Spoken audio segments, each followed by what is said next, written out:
Where's your boy? He was just here a minute ago. I'm just saying. That was Where's weird. your boy? Okay. Hey, Oh, what you doing? What you did you doing? break some? Oh, when this went live, I had nothing on my screen. You are now tuned in to Loaded Snacks Weekly. We begin with talk about things that are happening in pop culture, and today jokes got kicked out. And Oh. your name is now Jokes. Hey, listen, I'm gonna leave it like it is. If y'all don't know me by now, you will never know me. I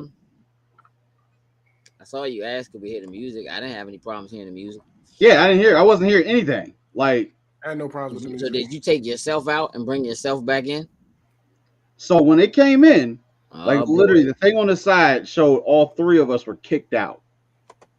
Nah, dog, it was just you. I heard it say that you joined back in. Ah, I did hear that. I didn't Sam catch was that. gone. Yeah. Yeah, apparently I've inherited Wayne Tech now. Apparently it's me now. So on you, buddy. I don't know what you're doing over there, dog, but you gotta do something. Whoever Wi-Fi you're using in your neighbor's house, you got to shut it down, dog. Get your own, bro. Piggybacking off their signal. Yeah. Jokes, you got a job to do. Welcome back, buddy. Yeah. And I Hey, can actually see the chat. Like, wow, it's actually kind of cool for a change. good for you, buddy. Good for you. Make sure you take care of that chat. Treat it real good. Real nice like. Real nice like. All right. Jokes is taking care of his job, getting that Beacons link up. That's the best place to follow Loading Snacks, wherever Loading Snacks is, across all the socials and so forth. It's also a really good place to go and follow all our friends, guests, and stuff that we've had on the show over the past year or more. So you got a job to do. Yeah, so let's shout out our top tier patrons, starting with Anthony Cunningham, Marcus Houston, Susan Dortch, Tyrone Carson, Meticulous Skin, and Alex Lee. Thank you very much. We truly, truly appreciate it. Hey, bro, why you just put that in your lap like you getting ready to eat good? Well, this, now just put it right there for a second. You know I'm going to throw it over my shoulder or something in a minute. That's all. You got snacks over there somewhere. Actually, I do not. Just water. Just water here right Hey, now. Jokes, you know, before we start digging into the news of the day and what's going on, I want to know, did you have Mm-hmm. growing up like a thing you had to have, no matter where you went, no matter what you did? Did you have like, Sam, why are you smiling? Why are you smiling? Do you know something? No, not about jokes. No. Not about jokes. But he All right, knows about it's about to himself. get Like, good. It's about to get good, y'all. I can Yeah, think- did you have like, did you have like was there, did you take your Green Ranger power knife flute everywhere you went? Was it like no, no, I didn't. you I never didn't. had I don't think that, I had one. I don't think I did. never had that thing you had to have no matter what. You was good. Are you looking it up? No, I'm putting the comment up on screen. Listen, look sad and angry that someone stole. All right, hold on. 'Cause, On the countdown screen. someone stole his hat. I mean, he was scowling a lot because the sun was directly in his eyes. Green Ranger flute on deck, but he didn't have it. You know what I'm saying? He didn't No, have it. Jay Robert. I probably had it with me more as an adult than I did as a kid. Probably, I feel like. It's probably super true. It's probably super true. All right, so on to your buddy, the Laughing Man. Yes, sir. To answer your question, the same one I take it you gave the jokes. Yes, I had a blanket that I took everywhere. And I still have it. Everywhere. Yes. Where is it now? It's sitting on my bed. My man, Did the blanket have a name? Binky. So it was something blanky or something dumb like that. Yeah, but I don't remember what it was. You know. Nah, he used to bring that joint to my house. Yeah, J. Rob Dean. Yeah, it's somewhere. It's somewhere in New Nola. Orleans. No.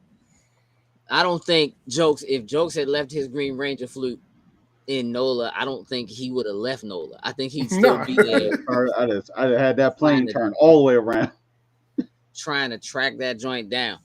So look, this weekend, I mean, that's true. And Linus always had his trusty blanket to go everywhere he had to go. This weekend is Wait, pause, hold up. So apparently I lied because I got a text message from Mom Dukes who's watching right now, and she definitely said Megazord. I really didn't think I carried that show with me. So She put you on blast. I stand corrected. oh yeah. Where's that Megazord now, buddy? That joke's in pieces somewhere. You took your Megazord everywhere, huh? I didn't think I did, but apparently there's some elements that I don't remember of my childhood. Yeah, well, Mom's remembers. He was on her nerves. Just picture little Jokes carrying a Megazord everywhere now. A giant Megazord. Everywhere. Joe the same size as his body. Yeah. At that point, probably so. Had a Blue's Clues blanket till 13, gave it to my brother, and he ruined it. Why did you give it to your brother? Because you were 13 and too old for it? I mean, look, I think that's an important thing, you know, as like you know, geeks and collectors and you know, just whatever. Like, we have a tendency to have things and have to have them and keep them and carry them. And like, I didn't have a specific thing, but it was like, man, shoot, like yesterday, I ran into a lady I hadn't seen since like, Jokes in the new drawing.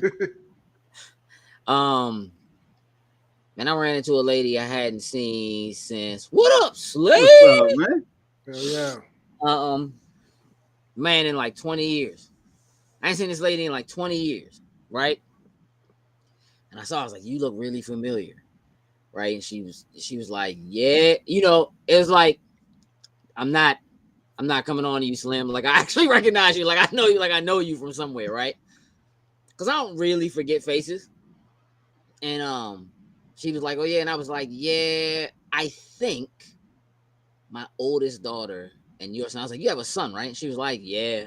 And I was like, and he's old, like older, right? And she was like, yeah. And I was like, I think my daughter and your son went to the same preschool.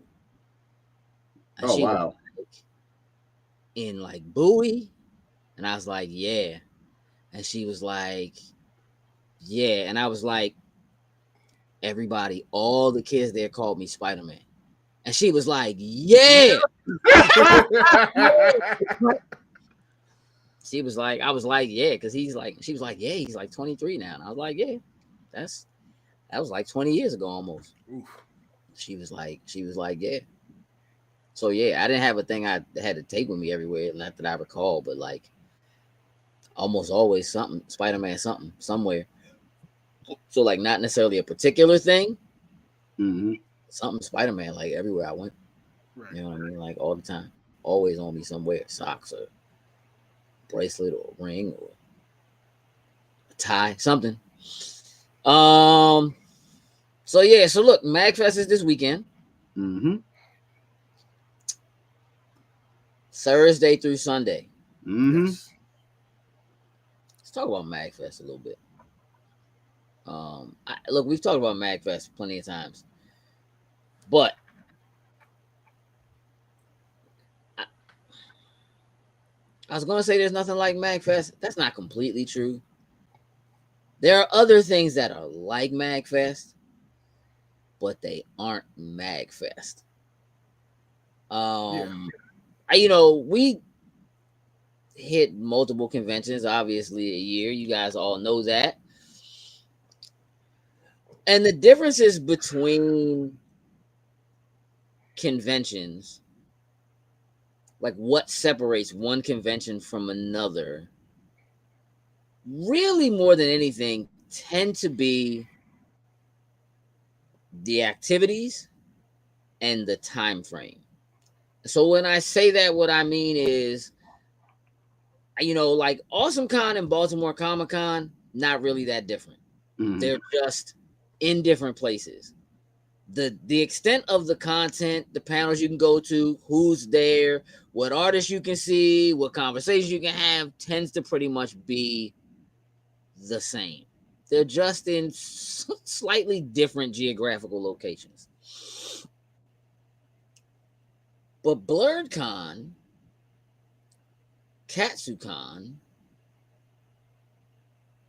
and MagFest are 24 hours a day from start to finish. They just run. And so while you can go to a convention like that and basically get the convention feeling, you could go from like 10 to 7 and there's stuff that happens and it feels more or less like a regular convention. It's the stuff that happens before that time and after. That make those conventions specifically stand way out. And we're not talking like Awesome Con has an after party. Right. MagFest is the after party. And again, MagFest it's not a comic convention. It's a video game convention. Music and gaming is what MAG stands for. So it is really a convention that is all about video games and other gaming, but mostly video games. But even more in depth, it is about the music that comes from those games. And walking around MagFest, you're going to see people in cosplay that doesn't have anything to do with video games. You'll see anime cosplay and comic book cosplay and all that kind of stuff. But you'll see a lot more video game cosplay there than you do anywhere else. But you just see people walking around. Like, it does have its own spirit because they have their own things. Colossus Roar. Stuff like the feeling of being at MagFest is actually very different from the feeling of being at any other convention. Even if they are like a BlurredCon or a Katsu where it goes all day, all night. Katsu is different from those because it's an anime convention specifically. But it's in the exact same place as MagFest. The similarities basically end there, though. Yeah, I agree. With the exception of the party happens after hours. That's pretty much all the same. Just MagFest has way better music. MagFest is concerts. It is hip-hop concerts, rock concerts, jazz concerts, soul concerts, string quartet, classical concerts, all video game music. It's rappers, guitarists, drummers, trumpeters, saxophonists, xylophonists. It is like it really is a little bit of everything. It's a musician's dream. Yeah. But then also video games everywhere.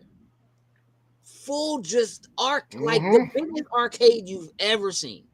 You've never walked into an arcade that had this many arcade games working, running, and playable for free. Ever. You've never been anywhere that has it. If you can imagine like all of Artist Alley at Awesome Con or at Baltimore, imagine that whole thing is just an arcade. Just dance, whatever you want. Dance Revolution, Dance Evolution. All of them. Japanese version of it, Korean version of it. They're all in there. Look, Step Evolution, like they like these all folks get down on all of them. Boxing games, fighting games, dance timing joints where you got to put your hands inside of something, VR joints, old school arcade beat 'em ups, X-Men and Ninja Turtles and Simpsons and whatever, Pac-Man and Frogger and Dig Dug, and it's like wall to wall. And then a whole other section just like it, that's all console games. And it's everything. It's ColecoVisions and Ataris, 7800s, 7600s, like Dreamcast, PlayStations, PS2s, PS3s, PS5s, just tables and tables and tables of controllers and people all night, all day, all kinds of games, and just an incredible library. They got like there's like a mall kiosk you go to, like when you go to the mall, like, hey, how do I find this? And I want to buy a gift card for the mall instead of a gift card for a particular store. They have one of those just like in the middle of a joint, like, hey, you can tell us this game's not working, or you want to get this game to play on this console or whatever. You come over, you check it out, and there's people there just manning it all day, just volunteering all day. Then one more section over, same size, all Artist Alley, artists and vendors, and that, you know what I'm saying? Like, just and here's the thing, Artist Alley never shuts down. Nope. At 3 o'clock in the morning, there's folks in there selling and buying. Who are at their table selling because they know there are drunk people playing video games and buying stuff. Oh, you see that up there? How much is that? $500? Swipe my credit card. You know, you'll see people with their stuff covered, and you know, like, hey man, we gone for the night, we'll be back in the morning or whatever. But sure enough, there are people who are there all night. There was they had like a charity thing one year when we were there, where you could like pay and you could like flip a table. Yep. Oh yeah. And people just paying and just putting stuff on the tables. Flipping it. Like, just they need to bring that back. That was a good one. What? Yeah, what? Listen, that was a good one. And then one more section, same size, all indie games, all indie developers with new games to show that they're working on, that are coming to PC or still in early, access, or eventually coming to Switch. Like, we interviewed people there years ago whose games finally came out on Xbox and Switch and whatever, but we got to see them and talk to them first and play those games ahead of time and give feedback and talk to them. We played like, it's incredible. And it's all day, it's all night. They do these concerts, there's a main stage concert at 8 o'clock, but there's a concert that don't start till 12. There's a concert that starts at 2. There's a section that just has a DJ and people just getting on the stage and hooking their like Game Boys up to a microphone and a monitor and just playing beats and stuff that they made, hip-hop beats, emo, just drum beats. It's like in a corner just playing, and people just in their pajamas just partying, you know what I mean, just enjoying and cheering people on, and they just sell t-shirts and stuff right there. Like, it's nothing like MacFest. Even PC has a massive room they got for all their land gaming and stuff, and PCs everywhere. Like, it's not as big as the rooms you're talking about, but it's a big. That room was huge. Where they had that land stuff at, that room was massive. We walked in the front of it. They had some things right there, but then it was like a whole, as we got closer to the back, it curved a little bit, and there was more stuff on the back side of it. That room was big in itself, too. Yeah. And then they have, like, the second upstairs, third floor. It's because it's the convention center being separate from the hotel. Like, the main floor of the convention center area, second floor. So like the third floor, that upper level, they always have like tabletop games, card games, and like virtual reality ships. It's crazy. And again, it's just like all night, all day, all day. And they just have people pushing carts, slinging beer on tap. Just like it's MagFest is I'm gonna be honest. I'm pretty sure MagFest is my favorite convention. Like, not mad at it. it's just, like you can go to MagFest at 2 a.m. And I've there's gone still to MagFest at 2 a.m. Like I've gotten there at 2 a.m. and just like I'm here for the day now. I'm just going to pay for like I think it's like $155 for 4 days. Mm-hmm. Then it drops to like $135 for Friday, Saturday, Sunday. Mm-hmm. So the other thing about MagFest is MagFest, unlike all the rest of the conventions we go to, MagFest is a 501c. Mm-hmm. So like we can't go. They don't do press passes. They don't do any of that kind of stuff, right? Because all of the money that they bring in is all charitable. It's all 501c. So they don't sell individual day passes. You can't buy like, oh, I'm only going Saturday. You can't buy a pass for Saturday. If you're only going Saturday, you basically have to go on Saturday and pay on Saturday for Saturday and Sunday, and just accept that you're not going. Gonna be there. That's just the way it works. So it's like $155 for Thursday through Sunday. It's like $135 for Friday, Saturday, Sunday. Saturday and Sunday is $120, and Sunday by itself is like $35. Mm-hmm. It's a super steep drop. Yeah, you ain't lying. Sunday it's only open until like 1 or 2. So it's like it's also recovery, bro. Like, yes, there's stuff happening. There are panels and stuff, but bro, by that time, people are recovering and trying to figure out how they're checking out. Trying to figure out how to survive. Like, am I gonna make it through this day? But again, you can go at like midnight on Sunday, and there's plenty to do. Seriously, between midnight and like 10 a.m. Very true. There's stuff popping. Hit up the arcade. MagFest is one of the only conventions that it actually might be the only convention. Nah, BlurCon has it sometimes too. MagFest tends to be the only convention where when we go, I'm like torn between, do I go and do this thing or do I go and see this thing? Right? Because there's so much going on. Oh, do we jump in here and go see this concert? It's happening here because so-and-so is playing for free right now, like down in the lobby area where the cafe is. And we can go and stand in like the mezzanine and overlook it and just listen to it. And, in the hallway, Triforce Quartet is playing in the middle of it. Like, you can just go and sit there. People just go and they sit on the floor and just listen to these people play string violin. It's nothing like it. And it's not new music. You know what I mean? Like, we don't really go and hear new stuff. We might hear new versions of stuff. Renditions, all that stuff, right? Like, Mega Ran, I'm sure, will be there doing new stuff that he has from, like, he has a joint on the Ninja Turtles game that just came out. So he has one on River City Girls. So he probably do that. But, then there's a lot of people we know that'll be there. Samus will be there. Substantial will be there. And IQ will be there. And just, so looks like Super Soul Bros is going to be there again. And I don't never want to miss their show. They almost always do a secret show. Like, they have always like a concert they never announce. Nobody knows when it is. And, like, if you're at one of the other concerts, they'll be like, there's some by the way at like 12:30 over in this area of the thing, and people just show up. Yep. And they just start performing. They are worth it.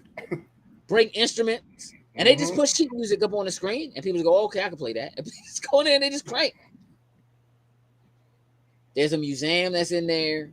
They always have a museum that shows like the earliest consoles and computers and computer parts and stuff going up, to like current gen systems and so forth. Like MagFest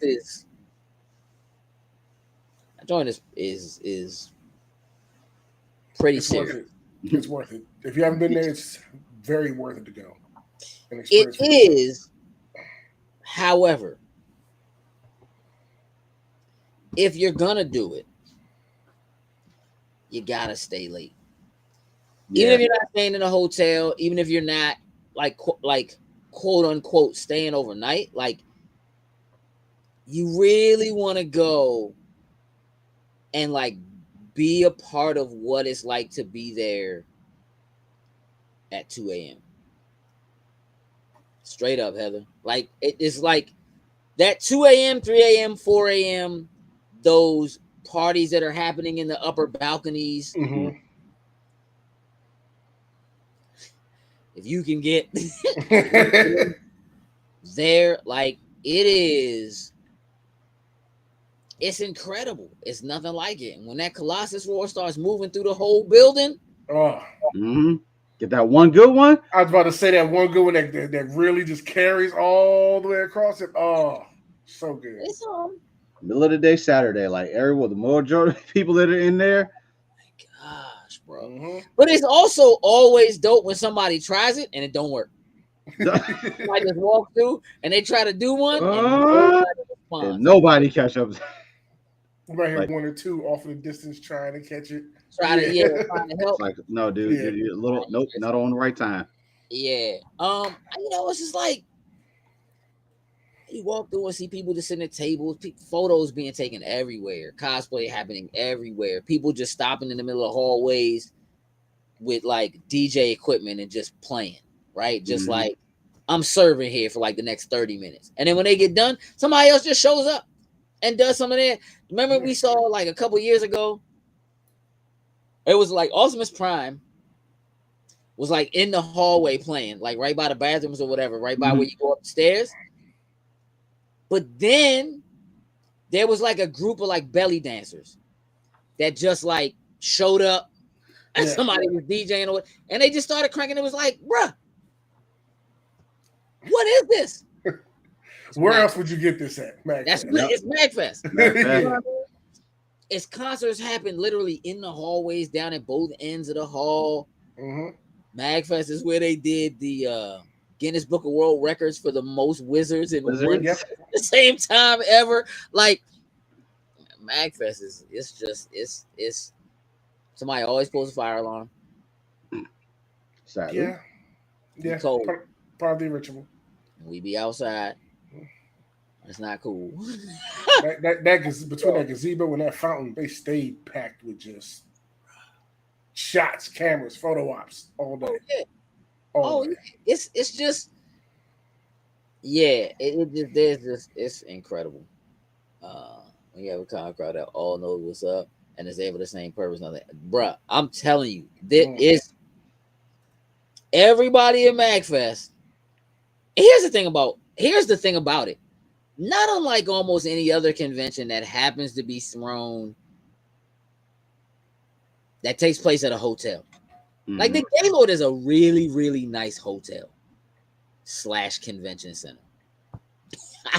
And there are always people who have the unfortunate misfortune of having no idea what the hell is going on. Hey, that's one of my favorite things, just watching them pour in and out. You get no elevator with people who are just like, what is happening? Wait, that you go in the restaurant, like the restaurant that be there, the normal people just sitting there eating. It's just like, but even like the people who just are like at the, because it's the National Harbor. People are just there to go eat and try to ride the mechanical bull at the restaurant across the street, and it's like, you can, but you're gonna be in there with a bunch of people. But you with us. You in here with us this weekend. You just have to deal with it. So just pour you a drink and just enjoy the show. We're in the parking lots. We're in the parking garages. We're in the restaurants. We're at the tables. We're at the bar. We're everywhere. It's our joint. We're on the docks trying to get those shots by the water. Purses, shoes. We taking pictures by the hand. We done took over the Ferris wheel. It's ours now. Whoever playing their anniversary or their birthday joint, like, it don't matter this weekend. I'm so tired. It's not happening. But you will never forget it. We have all waited a year for MagFest. I'm sorry. Your anniversary, you got to take a seat back on this one. People who have no idea that like conventions like that happen in the first place and then find themselves just in the middle of it. It's nothing like it. It's nothing like it. It's nothing like it. I'm so looking forward to MagFest. I don't even know what to do with myself. And it's always the first weekend of the year. Yep. Always. First weekend after the year. Always. It's like the time to do it. So I'm amped for MagFest, and obviously there's gonna be some stories to tell. It's MagFest. There's always the stories to tell coming out of MagFest when the weekend's over. Oh yeah. Did you guys see the unfortunate news about Jeremy Renner today? Yes. Yeah, he got hurt like a snow plow accident or something like that. Mm-hmm. Yeah, man. We're not going to dwell on it. I just wish him well. You know what I mean? I saw he recently did post a comment on Instagram, just saying, look, I can't really type. I know they had to do like emergency surgery. Mm-hmm. Happened yesterday, they did surgery. No, it happened the day before yesterday, they did surgery yesterday. But seems to be stable. That's a good thing. So I've just seen a lot of people, pouring out, hearts and well wishes. So we just wish him a speedy recovery. Absolutely. Hope that goes well. Here's what I really want to dig into. Have you heard the rumors about Wednesday? I have. Just that it might be canceled, but that's about not that. Or is it the other thing about Amazon picking them up, and it might be going there's a possibility it might get picked up back over at Amazon. So if you remember, back in March-ish,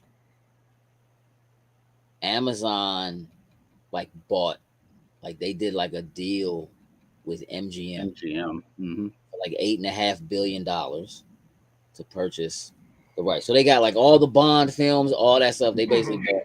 All right. So they're basically merging. They did a merger. And when they do those kinds of things, it takes some time for them to officially go all the way through. Right. So it turns out that even though Wednesday was a show that was exclusive to Netflix, the production company is MGM. And so because MGM is now part of Amazon, it's basically a part of Amazon now, or at least will be when everything is said and done. It would appear that there's a chance that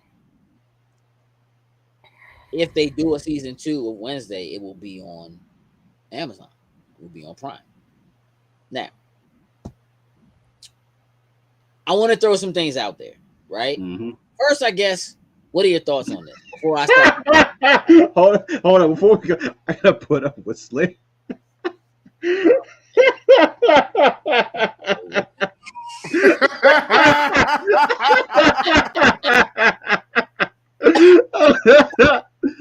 Oh man. I can see how you might think that, Slate, because it is incomplete. I haven't finished it yet. But I will. I'm going to. Yeah, what are your thoughts on? I mean, it's not like something like that hasn't happened at all before, where a season, a show moves, to somewhere else. Mm-hmm. I don't know that it's happened with something that is so successful in its first season. Literally, this joint outdid Stranger Things, right? Which it's also more family friendly than Stranger Things is, but to be their number 2 most watched show of all time. Mm-hmm. You would think, clearly they're gonna do a season 2. You have to, right? So what do you think happens? Jokes? It makes sense, obviously, under the whole MGM. If it goes and switches to Amazon, honestly, it doesn't make a difference to me as long as I get a season 2 of Wednesday. Okay. So I'm cool with it. It's a loss for Netflix. Give me a second. I'm going to interrupt you for just a moment. I hear you when you say it doesn't matter, but it matters to me. And I'm going to tell you why. Of all the streaming services that I have, and I pretty much have all of them, I hate Amazon Prime the most. They have the worst user interface. I will give you that. It's terrible. It's garbage. And they don't care. You know why? Because they got your money for shipping. I feel like look, for a company that literally owns half the web. See, look, just don't make me buy it. Look, here's the thing. For a company that owns literally half of the internet, you would think with the kind of money that Amazon has, they would put more into making their... I hate it. Yeah. I hate it. It's the worst. Mm-hmm. It's terrible. And I would literally I'm not even joking. Something streaming on Amazon Prime, the fact that it's on Prime itself is the biggest barrier for entry for me. I would rather watch anything that's streaming on almost any other service. Hulu's better, Netflix is better, Disney is better, HBO Max is better, like everything. Take it easy, Slade, man. Glad you jumped in. Yeah, I can't. I hate it. I hate it. It's ugly. It's slow. And it's unintuitive. Mm-hmm. And so, yes, I will watch Wednesday on Amazon Prime if that's where they put it. Mm-hmm. But I'm not going to be happy. Just going to tell you that right now. Continue, sir. But nah, that the interface I can give to you. My thing is, as long as it doesn't end up in limbo, I'm sorry, the success of the first season, just like I've said this numerous times, I didn't know exactly what to expect from Wednesday when it was first announced and we got it. But man, was I pleasantly happy with what we ended up getting from it. So it doesn't bother me that it's going to be on another streaming platform, just as long as, of course, I can access it. Works best on a platform that I already have, so that works even better as well too. Sure. But it doesn't bother me as much. Yeah, the interface, but as long as it's nice, crisp quality when I go to watch it, so be it. Because it's going to. Wait. You know what? I do take it back. There is one thing. Okay. I want the whole season. They did it with the first one. I don't want to worry about week to week with this. Now, Don't get me wrong. I will take this week to week. It'll be cool. But after having just been able to binge watch the first season, I kind of want to continue to just have the whole season for it. That'd be probably my only gripe at this point. Sin? It doesn't matter to me where it ends up at. I'm pretty sure between Amazon and Netflix, they could talk behind the scenes and work out something to keep it on Netflix or have it on both or move all of it, including season 1, over to Amazon. I'm pretty sure they could work out something behind closed doors that'll work out for everybody. But it doesn't matter to me where they go. I can agree with you. You don't watch it on either one, so it wouldn't really matter that way, right? It doesn't matter to me where it ends up at. And at this point, it doesn't matter to me whether it all comes out at once or they do it week by week. I'd be good just to see where they go with this show either way. And as popular as it is, I'm pretty sure we're going to get season 2 at some point. It's just, figuring out where they're going to put it at. But yeah, I'm good with it being in either spot.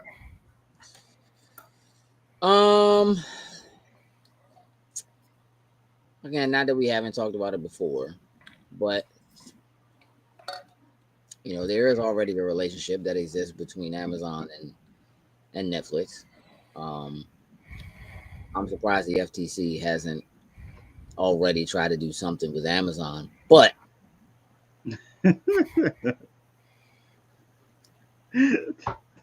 they might, because they do that sometimes. Wow, hot. I can't remember what show it was, but they do that. Like the first 2-3 episodes free. Mm-hmm. Better not. Now, if they do that, I don't think Amazon. I could see Amazon doing that if it was also on Netflix. Mm-hmm. But bear in mind, Netflix runs on Amazon Web Services. Netflix doesn't exist without Amazon. So I'm sure, they could make something happen. Mm-hmm. It would be a matter of whether or not, to me, execs at, looking behind the scenes, execs at Amazon either felt that they could turn more subs to Prime Mm-hmm. by having Wednesday there versus whatever money they could make behind the scene doing numbers with Netflix. Mm-hmm. And to be honest, I don't really know how all that, it just depends on how they work those contracts out, right? I don't know how, they work out the royalties and so forth for, the production company or whatever. But again, obviously, if MGM was already behind doing the production for it, there are shows that are Netflix original shows. Mm-hmm. And then there are shows that are Netflix exclusive shows. So like if you think about, Final Fantasy 16 coming and it's supposed to be exclusive to PlayStation, but it's not a PlayStation game. It's not a Sony game. Right. It's a Square game, right? So, right. I don't really think about it that often when it comes to that kind of stuff because unlike with the video game wars, they don't generally shout that kind of stuff about like, or whatever, right? Like they will tell you it's exclusive. You don't necessarily know for how long. You don't know how long it's going to be there. Stuff coming and going from streaming services is normal. However, what I don't think we've generally ever seen is something that feels like it is exclusive to a streaming service like a Netflix that could just go away. Right? We're not talking about how like The Office was clearly owned by somebody else, owned by whatever. And then just went back to home. We've done a deal for this, like you have access to it for this many years, or whatever, and then we can do whatever we want with it. Or it's on multiple streaming services, or it's only available. It's on Netflix, but it's only available overseas. You know what I mean, or something like that, right?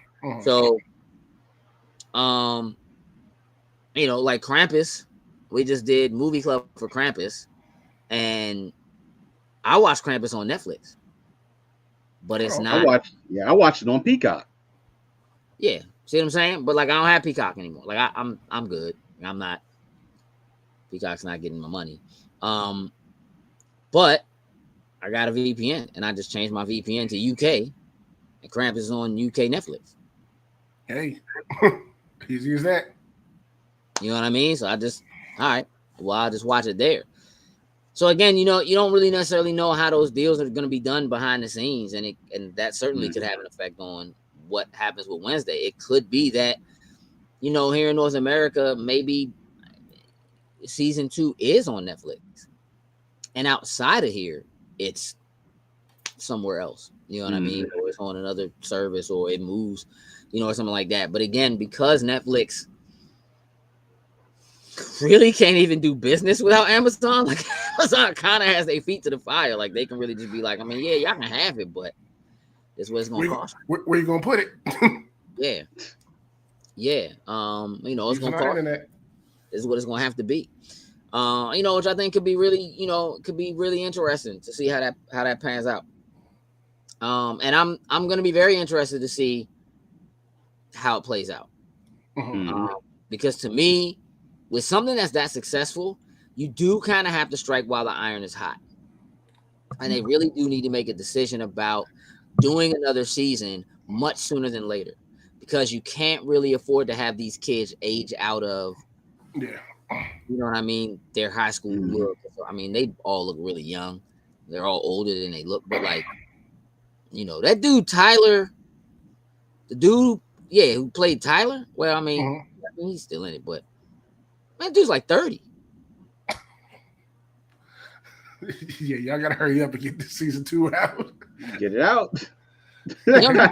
Had some grades the next season messing around. Supposed to be in high school. Man, they got makeup, right? I'm just saying, but like, it's old compared to like everybody else that's there, like Enid and like Jenna Ortega, like they're like 20. But some's like 30. I'm pretty sure they want to announce the season 2 as soon as possible. While people still hyped up about it. Yeah, he did look 22, Heather. I would give you that, but I also wasn't sure that he seemed like he just worked. Like he seemed like he might just been out of school already. Like I know they talked about him being like he used to hang out with the other kids that was in high school that was pulling pranks and stuff and hated. But it also just looked like Like he ain't seemed like he had no boss, no manager in that shop. Like he was like that was his, None. like, that was his coffee shop. Like he was running that joint. He was in that joint by himself, shutting the joint down. Nobody all in the there. time. Like, all the time. He's the only person in that joint. I don't. I'm pretty sure. Yeah, he was gone. His store. He owned the coffee shop behind his father's back or something. I don't know. Yep. Yeah, it's a little tricky. Did you guys see the rumor that supposedly for the Agatha Harkness show, that supposedly part of what's going to be happening that is that she's going to be working to resurrect Wanda? Did y'all see that? No. Oh. Interesting. That could be interesting, man. I'm gonna be honest. I'm currently more confused about the MCU than I think I ever have been. Mm-hmm. What's going on and who is where and where people are, who's dead. I'm hoping I hope Phase 5 cleans all that up a little bit for us. You're kind of just everybody seems. I'm gonna be honest. I feel like it's gonna get a little more confusing first.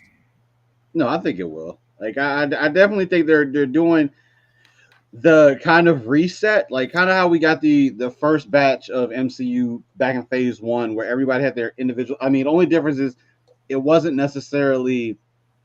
developed. So like certain characters, right? Like not necessarily knowing where like Thor for right now is like he looks like he has no care really to come back to Earth other than to come back to see Natalie Portman.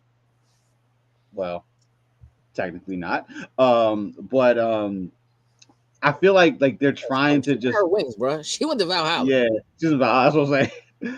So it's kind of like they're trying to restart things over again, but because of certain pieces that are already in play, it kind of just throws that weird confusion into the mix with everything. Like certain characters, like the Guardians, like how like the holiday special was really like, other than Peter Quill, was really like their first trip to Earth outside of Endgame for them coming back.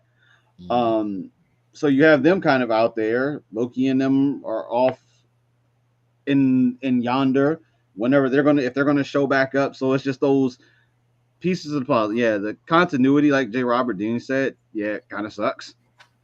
But I feel like they're gonna pull it in closer to the end. But right now, let's see. Okay. The more you build focusing on your worlds, the harder it is to just tell good stories. Mm-hmm. And I think they've expanded enough that we've gotten obviously Earth, we've gotten space, galaxy. I think we've encompassed a lot of stuff within these movies that have come out. But I think they could I agree with you, Rod. They could slow that down a little bit and just use the playing field that they have right now. Are we even sure all of Phase 4 took place in the same universe? I have suspicions about Ms. Marvel. I'm gonna say there's no way for us to know that for sure. There's no way for us to know for sure that it all happened in the same universe. Like we just can't, like, because technically with the multiverse they can say anything happened anywhere, right? And so with that switcheroo they pulled out the end of Ms. Marvel, right? Certainly it could be that one got yanked into another universe as opposed to just somewhere else in time and in space. Guardians of the Galaxy own Run Nowhere, kind of a big thing from that small special. Sure, I mean, yeah, a lot of little nuggets. Yeah, in that. Special. Look, I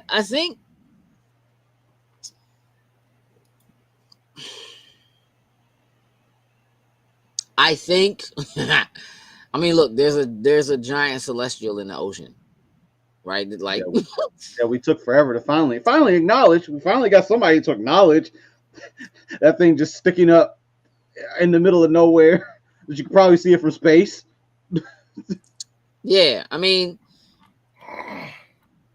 at some point, right, the crossovers have to get slightly more ridiculous in order for it to all start to come together, right? Because at some point, somebody else has to run into the Eternals, right? And at some point, they have to pay off what happened at the end of Shang-Chi and them investigating the 10 rings and where that sound is coming from. That's probably going to pay off in the Marvels, right? Some point they got to pay off what happened at the end of WandaVision, which is going to be with Agatha, and or is also going to be in the Marvels, right? Some point they got to pay off what happened at Loki, which appears to be something that's happening with Kang in our next movie, which is like next month. Next month? Yeah, right on the corner, yeah. With Ant-Man. And it'll be our first opportunity to really see Stature and to figure out what her place is in all of what seemed forever like they were building Young Avengers. It's hard to know whether or not that's still exactly the direction they're going to go or that they want to go, and whether or not Kang will just be an Avengers thing or if Kang ends up being something else that has to do with mutants too, right? And as they slowly continue to talk about mutants and show mutants and people that have mutant abilities, there is still currently no explanation for where they came from or how it happened or why it's happening or any of the above. And so, they'll have to fill in those blanks. And I think right now, it was easier to do when you just had to go to the theater to see what was going on and know what was happening. I think it's much easier to not be aware of or to ignore, there's this show called Moon Knight on Disney Plus that is part of the MCU. Right? It feels completely separate, but it is part of the MCU. Where does Moon Knight fit in to all of the rest of this? Right? What does it have to do with the end of Eternals? What does it have to do with the Black Knight? What does it have to do with Blade? What does it have to do with Werewolf by Night, which is part of the MCU? There's a lot. And I can appreciate that they are attempting to and continuing to do things that attach them to other genres, right? Comic books are comic books, and they are generally superhero focused, but they certainly are horror comic books and comedy comic books and, and that kind of thing. And so I do think it's important. It also is a matter of like Wolverine and Deadpool and what do they mean again to the overall status and what happens with the next season of What If? And how does that affect or impact any of it? So there's a lot to see. There's a lot to play out. And now you just kind of have to wait. And it's like, all right, so is the next time I'm going to see White Vision, is that going to be in the Agatha show? Or later down the line, yeah. I feel like that should be playing off sometime soon. Like, I mean, you don't have to. You're right. Are we ever going to find out who's in witness protection? No. It's dead. It's done. No. No. You know what? When another like multiversal type thing happens and we jump into some other multiverse, there probably was somebody in witness protection. We'll find out that way, but it still doesn't guarantee that was the same person that was in the witness protection. How hard I'm going to laugh if like 7 years down the line they finally answer who was in witness protection. Then I'm telling you, it will be like the end of the final Avengers movie, other than like Secret Wars. I feel like it's going to happen like Secret Wars, and it's just going to be like some stupid playoff. Oh yeah, I got captured by some dude when all this other stuff was. There's going to be like they're just going to like glance over it. It ain't even going to be a major thing. Oh, it's going to be major. Oh wait. Here's the answer. Not with less protection. Yeah, look, I'm at this point, the rumors don't really matter to me. I mean, I like talking about them. You know what I mean? I like hearing about it, but for real, it's just like until they do whatever they're gonna do, it's just kind of limbo. You know what I mean? You're just kind of waiting and seeing what it is. I've seen a lot of posts, YouTube videos and stuff recently talking about how like bad Phase 4 was. You know what I mean? Like it doesn't, it's not up to par, it doesn't match. I'm like, you're right, but you're wrong. Yeah, it's to me, it's a reset. Like it's like all of our like the big character, the Captain America, like we're shifting from the Steve Rogers to the Sam Wilson. Like we're doing all these little small, well, I don't want to say small changes, but these changes. But then we're bringing in the younger cast to eventually lead up to like Young Avengers or whatever. And I think they did an okay job. Yes, the movies themselves weren't necessarily as great as with some of the other ones, but that was just because you were already used to all those characters, and we built their stories to get to the end point in game. Now we're about to build new stories and get to their end game when it comes time for it. I just think the shock and awe is gone, right? Currently, the characters that people grew to love over a decade aren't really there anymore, right? And so that arc of getting introduced to them, seeing them grow as characters, change as characters, meet each other, fall in love, hate, whatever, like you followed this thing, and then Endgame really chopping block, bro. Like Infinity War was so effective because they killed everybody. Yep. Even the people you just got that you were like in love with. You know what I mean? Like Black Panther. And you know what I mean? So it just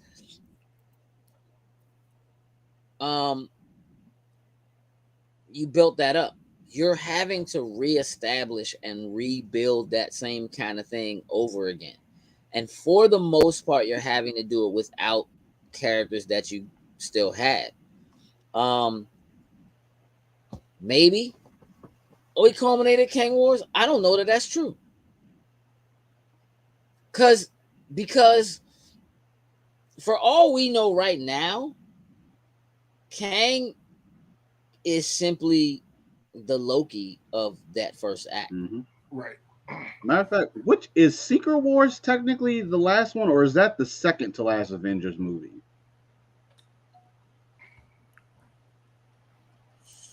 I feel like that one may be the second. Secret Wars? Yeah. I don't know. The only reason why I say that, because you know what it reminds me of, kind of. No, Secret Invasion. No, I'm sorry, Secret Invasion. Secret Invasion is the show. Right, Secret Wars is the Avengers movie. Because I'm thinking, the other thing. We still haven't even that, and that's gonna create a whole extra layer that's already in there. They start telling you who been fake the whole time. Oh man, that's when everything's gonna change. That's Secret Invasion when everything's gonna change. Secret Invasion is going to change the game. Mm-hmm. Period. Yeah. Because whatever they got up there, stinking sleeves, bruh, and them some funky sleeves, it's coming. It's coming. Yeah. Like, I just, again, it's kind of like being in the first few pages or in issue number 1. Yeah, Joseph's thinking. Art, that's coming. Yeah. Because I think when I was thinking of Secret Wars, like I was thinking back to 90s Spider-Man series, where when Peter and them where he was teaming up with the other heroes, and that was kind of that was just the test. Now we're going to give you the real thing. And it's almost like maybe Kang is that type of thing. And that's crazy to think of, is that maybe he's the test for whatever is the, and who knows, he could still be technically the big bad both ways. And they just unveil it, and then that's how we get the final Avengers movie. But I see them kind of doing everything leading up to Secret Wars as being the test. And then we find out just something super left, like literally universes are about to come crashing down. This is maybe where we get to see the Earths get ready to collide. and we bring in like somehow bring in like the Miles Morales and actually combine the worlds. I think that would be a little bit too far down the line if they did it then. They're not going to do that. They're not going to allow. I don't believe that they'll allow something that Sony still has so much control over to be that integral to what they do, unless, especially not with like Miles, like unless so that could lead up to Secret Wars really being the ultimate. Oh, here we go. Well, here's the thing. What I really feel like is that, eventually what they have to do is they got to bring. What up, Ty? Yeah. Some MCU crap because like. I mean, right now, MCU is the only thing we can really talk about. I mean, DC only has the Flash movie, which is just gonna break everything to start all over again. Garbage. I don't even know what that. Honestly, I don't even know what that Flash movie even is anymore at this point now. They don't know what it is. Doesn't matter. Edie just started watching Arrow. She's on like episode 14 or 15 or something like that in the first season. And I was like, why are you watching that? And she had been watching all the Flash. Mm-hmm. So she started watching. I had to go back and watch the last season of the Flash, and so I can watch final season when it comes on. Same here.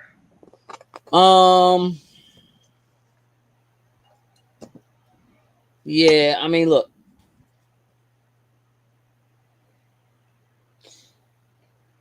It's any number of directions they can go with MCU. I'm positive they have a plan in place. I'm not really concerned about it.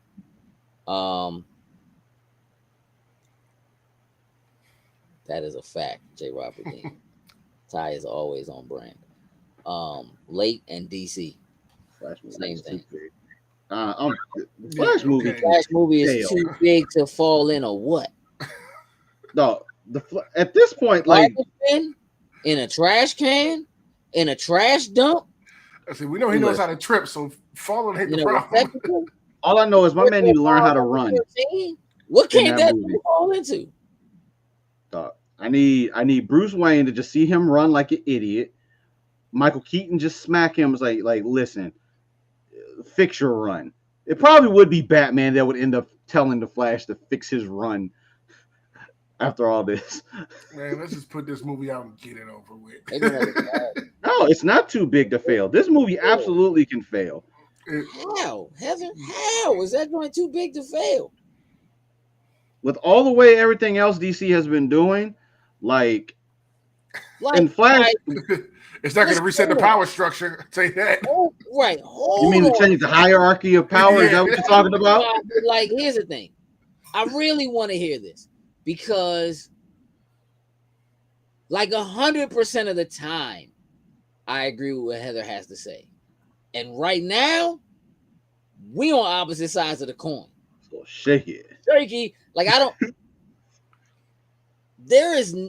Truthfully, there's nothing that's too big to fail because that's like Black Adam shouldn't have failed, but technically, it failed, and I guess it depends. As in, they desperately need to work. Like, yeah, but like, don't matter. They don't need this to work. James Gunn's resetting everything. So if this doesn't work anyway, where they were going to possibly use this as a linchpin to reset everything, don't matter. James Gunn's like, oh no, we're starting all over again. So it doesn't. All the thing Flash has to do in this movie is he's going to flash point and run back, and he's going to break something. He's going to change something that he has no business doing. He's going to step on like a flower, and like everything within the DCEU just changes. Like he's going to do that. Like.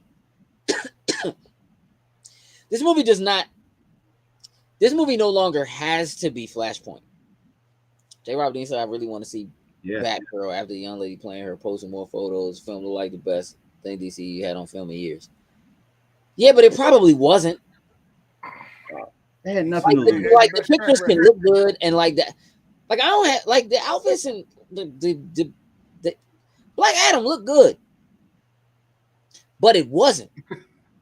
They don't. At this point, DC didn't have anything to lose even more at that point. I don't even know how to word that. Like, to put all that money into that project and just throw it on a shelf. Not Like, even try. Yeah.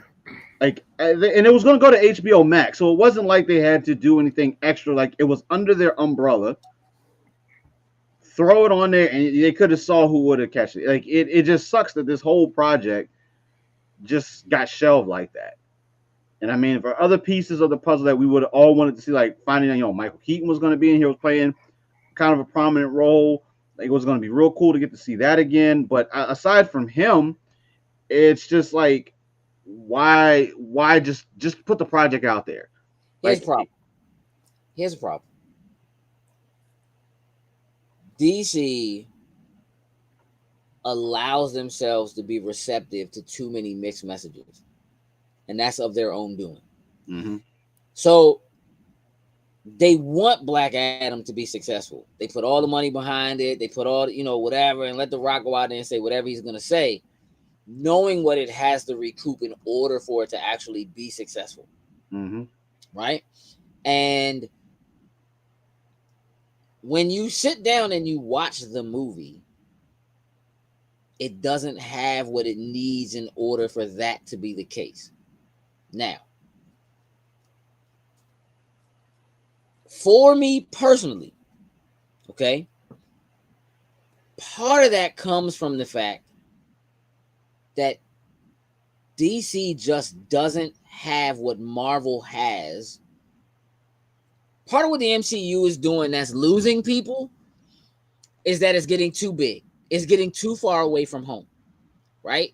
The best thing about Marvel in terms of comics is that the people live in real places. They feel like they come from home. You feel like you know them. It's down home. It's why Spider-Man is so successful, right? It's why everybody lives in New York. It's why, and DC doesn't have that to stand on, so to speak, right? So these characters don't live in real places. You don't identify with them the same way, and everybody's a god. You don't have anybody other than Shazam, which is part of why Shazam is the best movie that came out of the DCEU. Shazam is an everyday, he's a kid. He's an everyday, every man, just a kid trying to make it, trying to do the right thing, dealing with school, dealing with whatever, who gets granted all these additional powers that kind of come out of nowhere. Superman, they pretend that's a thing. It's not really a thing. You understand what I'm saying? Like, I understand that people attach themselves to him that way, but that's not really a thing, right? Because pretending you have everyday normal problems and actually having them aren't the same thing. So Superman is a farce, and that's why we don't like him. That's the real reason why we don't like him. Wonder Woman is a god. There's no reason, like, people can enjoy Wonder Woman for what she does and what she should represent, but you can't truly identify with her. You can create stories where, like, yes, she has a conflict with her mother, or she doesn't really know her father, or, whatever, but the reality of it is, right, sure, right, in Philly, it's Themyscira, dog. It's she's a god, right? Batman is the closest thing they have to that, which is why his movies are always more successful, because he's just quote unquote a regular dude. But, like, let's be honest, we don't consider people with billions of dollars to be regular people anyway. Either way, not even in real life, we don't consider them to be regular people. Oh God! So it's different. Superman is a farce. Superman's a farce. Superman in the comics had to denounce himself being an American citizen. I'm not from America. I'm an alien. Because they put all the hopes and dreams. He is the American dream, the American flag, good old country boy from whatever. He's not.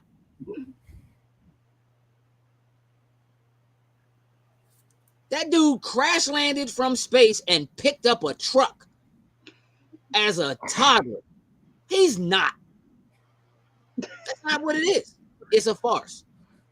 He pretends to be bumbling. He pretends. The fact of the matter is, he could walk up to Lois and just be like, "Hey, Lois, look what I can do." Swoon, got the girl. Let's move on. It's fake. It's a farce. You don't have to do none of that. So like DC struggles because the truth of the matter is nobody should like Doom Patrol. Nobody should like Titans, but they do. And you know why they shouldn't like them? Because they shouldn't be created. Those shows shouldn't exist. You know why? Because the difference between what those shows are and what they represent, how those characters act and who those characters are, versus the way that those characters are portrayed in almost every other version of those characters doesn't exist.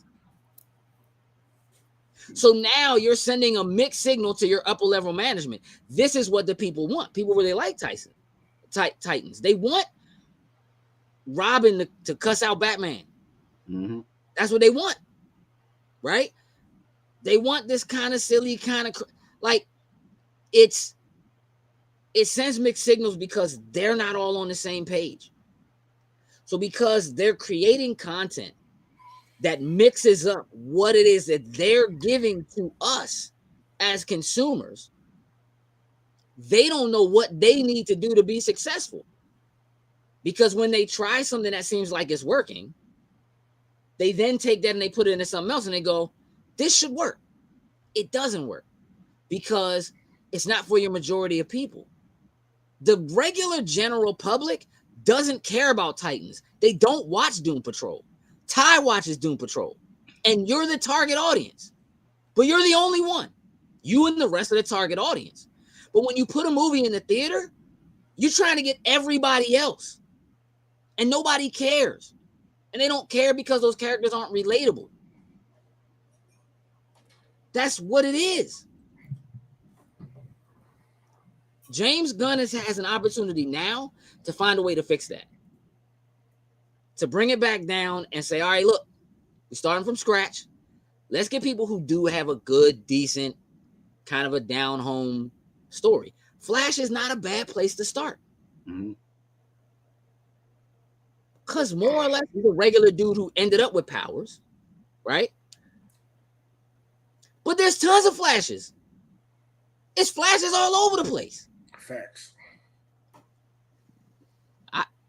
I know you watched Doom Patrol. I mean, you watched Doom Patrol season 1. How many seasons are there? I think they're on the 4th now. Sounds about right. I couldn't tell you.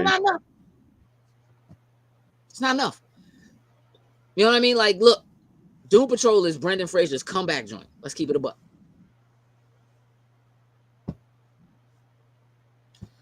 Nothing that happens in Doom Patrol is better than The Mummy. Oh, all right. It is what it is. So, like, if you give yourself, as now the head of DC, if you're James Gunn, and you say, all right, start from scratch. Let's find some people that are ground level.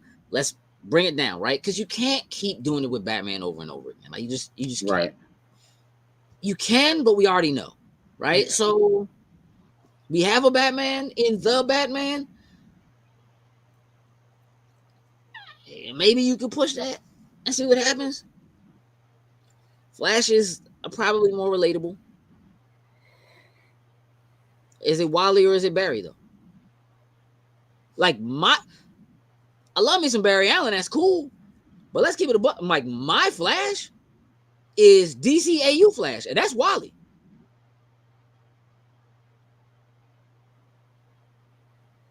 We can go with a Wally. Barry's done had a run on the CW for a minute. We can switch it up with another Flash. And again, and it could be any number of Flashes, right? Like, I mean, look. So, MCU's running into some of the same problem. Because, again, now, Eternals is so space and crazy, and multiverse is space and it's crazy, and, you know, whatever, right? But Ant-Man does help to ground that a little bit, because people like Ant-Man. Like, they just like him as a character. He's just a regular dude. Was a criminal, you know what I mean? Trying to make ends meet, just trying to fight the good fight, trying to get his daughter, trying to do the right thing, you know, whatever. And so he feels kind of like an everyman who has access to a suit that gives him an ability to do it, right? I mean, yeah, but you love Justice League Unlimited, Wally. If you don't, you're not even allowed in here. That's my Flash. Like that's just there's 1,000 Green Lanterns and there's 1,000 Flashes. There's 1,000 Supermans. Really, yeah. I was watching Justice League Unlimited the other day, dog, and I was watching Galatea. Body Steel. She was beating the metal plates off of Slim. Supergirl showed up and she was beating the brakes off Supergirl too, and I was loving every minute of it. She was going in. And then I remembered, oh yeah, they let Shaquille O'Neal be Steel. That's Steel movie. We do have a Steel movie. Starring you're gonna have that joint, Ty. You can have it, Ty. I don't think I've watched that Steel movie in like at least 2 decades, probably. I've never seen it, so I worked at the theater when that joint came out.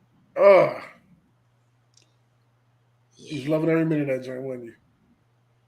Oh, it's funny. Oh, it's funny. But to be honest, at the time, I didn't know who Steel was. Like I knew who he was, but I didn't know who he was. Right? Like I knew what it was supposed to be, but DC also does have characters that I think could be great characters that aren't directly out of the Justice League. Mm-hmm. That they could do something with. You know what I mean? And give people something that they feel. It either has to go so far above. James Gunn says his aspirations for the reboot is the Justice League cartoon, which is cool, but it's like execution. Yeah, because the Justice League cartoon literally starts with them fighting an alien threat coming together for the first time, and they never heard of Wonder Woman. Like they don't know who Shorty is.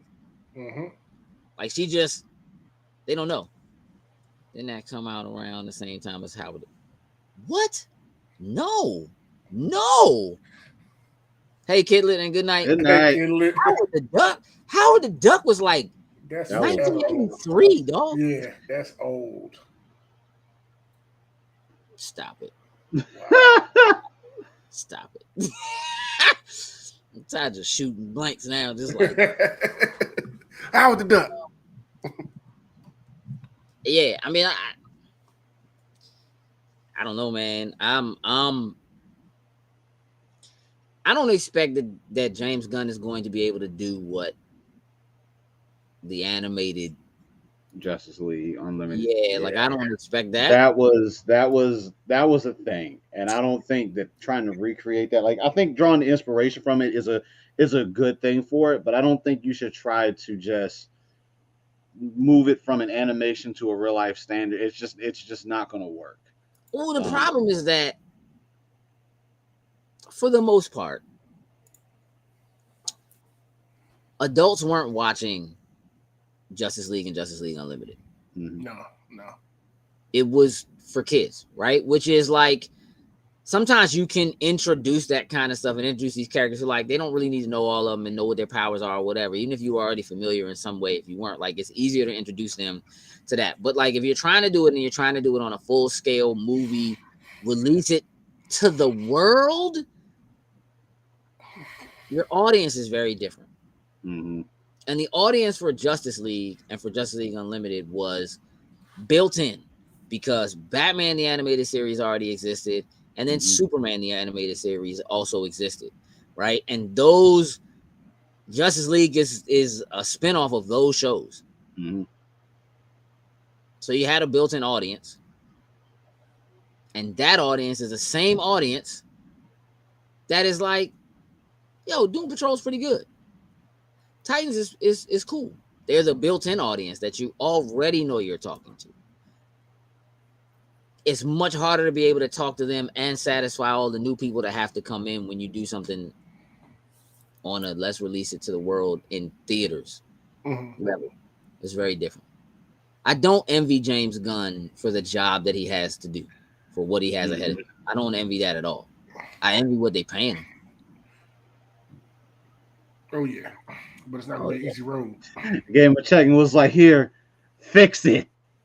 No matter what he does, everybody's going to nitpick at it.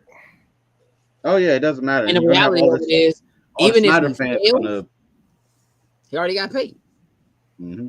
You can't, you know what I mean? It's like, it's not that you can't lose. I mean, you can get it wrong, but I feel like in a way they already tried that with Snyder. Mm-hmm. You know, I think he tried to take it too dark. Your differentiator, I don't know if DC needs to continue to try to differentiate themselves from the MCU. I think that might be part of the problem. I think they spent too much time trying to be the darker, trying to be different, you know, whatever, instead of just being like, no, they have superheroes, we have superheroes. Just do y'all. Yeah. Just be super, you know what I mean? Like, just, you know. You tried so hard to be different last time around, you ended up screwing everything. So now just do the catalyst. Like, it's the formula they got. Because it's Batman and he works at night. But even like the first couple of Batman films weren't dark. Mm-hmm. Right? I mean, like, stuff happens during the day. You know what I mean? There's partying and music, and like Prince did the soundtrack. Like, it's not like it's not. You know what I'm saying? Like, it ain't. It was parades. It was colorful. Are you kidding me? My man Joker broke into the museum and he was jamming. Bro, like, just what? Yeah, I mean, it doesn't, you know, it worked for him, but like them first Superman films wasn't like that. I mean, they was wrong, but it wasn't like that. Did they go too far? Absolutely. No, Superman cannot fly a circle around the earth and spin that joint back. Not a thing. That is not a thing. But since Slim is a farce, whatever, dog. It is a thing. Whatever, dog. You know what I mean? Hero ever. Hey, look, man, we gotta go. So, Jokes, you got a job to do. Tell Ty where he can follow us. We can talk all that trash. There they go, all right there. Somewhere else. Get his DCEU slander off. Hey, look, Ty, man, you got my number, bro. You can shoot me that slander whenever you feel like it, dog. Whenever you feel like it. Matter of fact, if you start texting me, dog, I'm just gonna start posting that to my Instagram.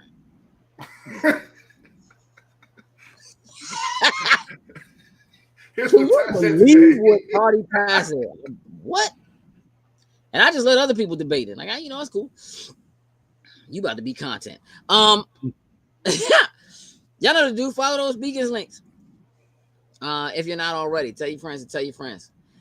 So you got a job to do? Yes, so let's shout out our top tier patrons, starting with Anthony Cunningham, Marcus Houston, Susan Dortch, Tyrone Carson, Meticulous Skin, and Alex Lee. Thank you very much. We truly appreciate it. Right. I'm gonna ask a question before we go.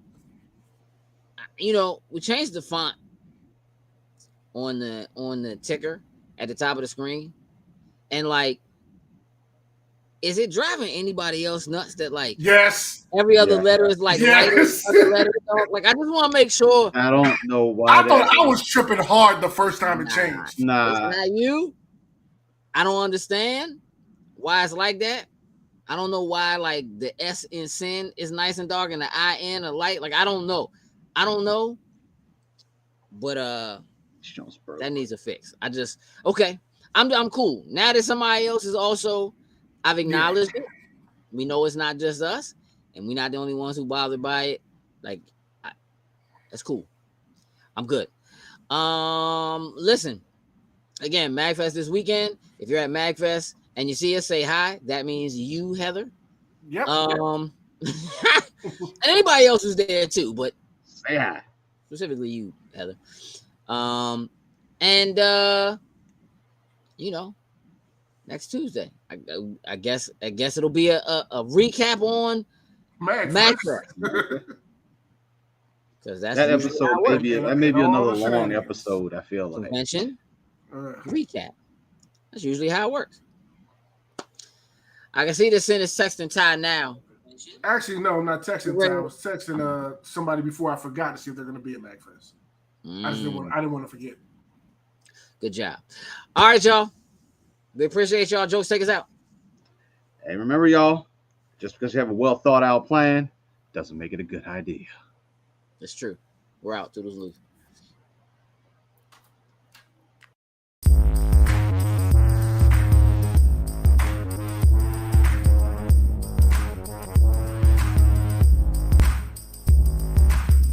snacks.